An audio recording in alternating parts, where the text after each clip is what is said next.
छात्रों, उद्धव शतक का अगला पद है। पद कुछ इस प्रकार है, देखिए। कर बिनु कैसे गाय दूही है हमारी वह, पद बिनु कैसे नाची फिरकी रिझाई है, कहे रत्नाकर बदन बिनु कैसे चाखी मक्खन, बजाई बेनु गोधन गवाई है। अगली पंक्ति देखिए। देखी सुनी कैसे दृक श्रवण बिना ही हाय, भौरे ब्रजवासिनी की विपत्ति बराई है, रावो अनूप को अलग अरूप ब्रह्म, उद्धव कहो कौन धो हमारे काम आई है। इस पद में गोपियों का उद्धव के निर्गुण ब्रह्म एवं योग साधना पर तीखा प्रहार है।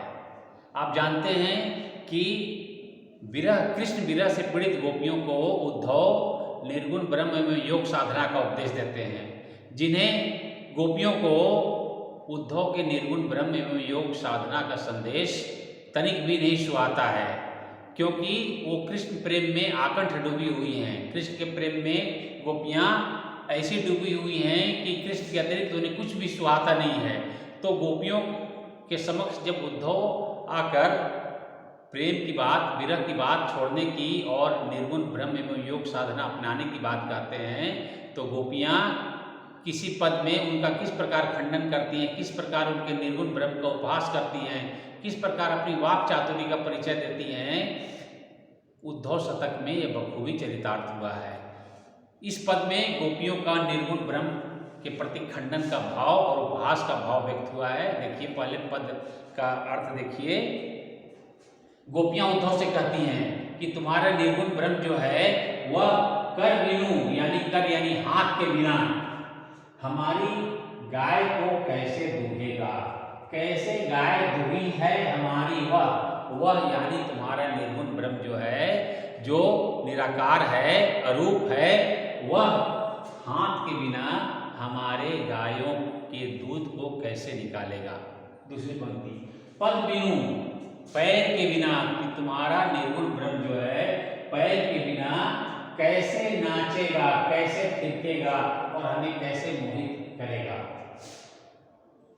अगली पंक्ति, कहे रत्नाकर बदन बिनु कैसे चाखी मक्खन।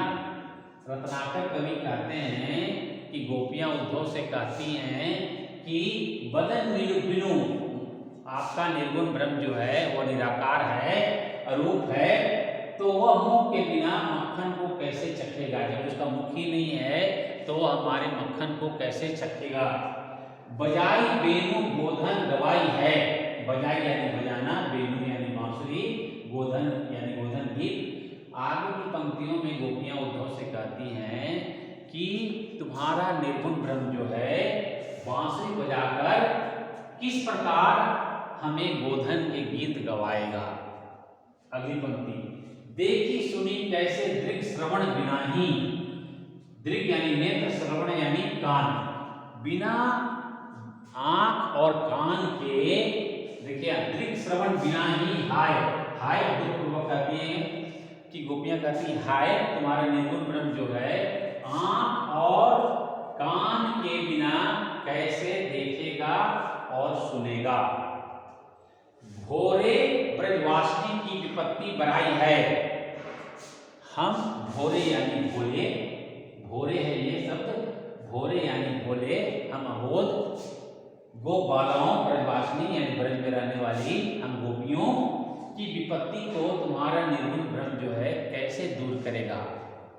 रागो अनूप को अलग अरूप ब्रह्म, तुम्हारा निर्गुण ब्रह्म जो है वह अनुपम है, अलग है, अरूप है, वह हमारे किस काम आएगा। उद्धव कहो, उद्धव तुम ही बताओ कौन धो किस प्रकार हमारे काम आएगा, कि तुम्हारा निर्गुण ब्रह्म जो है हमारे किस प्रकार काम आएगा। बिल्कुल सरल ये पद है। एक बार पंक्तियों में पुनः देखिए। गोपियां उद्धव से कहती हैं कि तुम्हारा निर्गुण ब्रह्म, तुम्हारा निराकार अरूप निर्गुण ब्रह्म जो है हाथ के बिना हमारी गायों के दूध को कैसे निकालेगा।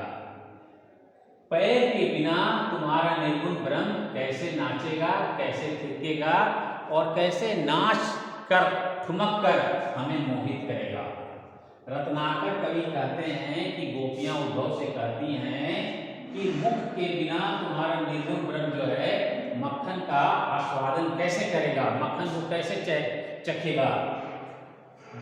तुम्हारा निर्गुण ब्रह्म बांसुरी बजाकर हमसे बोधन के गीत किस प्रकार गवाएगा। तुम्हारा निर्गुण ब्रह्म जो है आंख और कान से रहित है, वह हमें कैसे देख सकेगा, हमें कैसे सुन सकेगा। हम भोली ब्रजवासिनी गोपियों की विपत्ति को तुम्हारा निर्गुण ब्रह्म कैसे दूर कर पाएगा। हे उद्धव, रावण का अर्थ है आप, उद्धव संबोधन है। हे उद्धव, तुम्हारा अनुपम निर्गुण ब्रह्म जो है वो अलग है, अरूप है। वह हमारे कष्टों को, हमारे दुखों को, हमारी विपत्ति को किस प्रकार दूर कर सकेगा, आप ही बताओ। तो पद का जो अर्थ है बिल्कुल सरल है। यहाँ गोपियों का निर्गुण ब्रह्म के प्रति उपहास का भाव व्यक्त हुआ है। दूसरी इसी विशेषता में लिखना है कि पहली पंक्ति विशेषता में लिखना है कि यह पद जो है गोपियों का उद्धव के प्रति कथन है, यानी गोपी उद्धव संवाद से संबंधित ये पंक्तियां हैं। दूसरी बात इसमें लिखनी है कि इस पद में गोपियों का निर्गुण ब्रह्म के प्रति उपहास का भाव प्रकट हुआ है। तीसरी मुख्य बात है, इस पद में गोपियों की वाक चातुर्य देखते ही बनता है। अगली विशेषता इस पद की ये है कि इस पद में गोपियों की वाग् विदग्धता का क्या कहना है, यानी इन पंक्तियों में गोपियां अपनी वाक चातुर्य से उद्धव के निर्गुण ब्रह्म पर करारा प्रहार करके उन्हें निरुत्तर कर देती है। यहाँ रस की दृष्टि से, चूंकि गोपियां विरह से पीड़ित हैं, इसलिए यहाँ वियोग श्रृंगार रस है, स्थायी भाव रति है। भाषा जो है ब्रज भाषा है, जैसा कि पहले भी आप जान चुके हैं कि उद्धव शतक ब्रज भाषा में रचित रचना है। अलंकार की दृष्टि से इस पद में 3 अलंकारों का उल्लेख हुआ है, यथासंख्य, विनोक्ति और काव्यलिंग। छंद की दृष्टि से उद्धव शतक मनहरण छंद में रचित रचना है। तो मैं समझता हूँ कि यह पद आपको आसानी से समझ में आ गया होगा। पुनः अगले दिन अगला पद देखेंगे। धन्यवाद।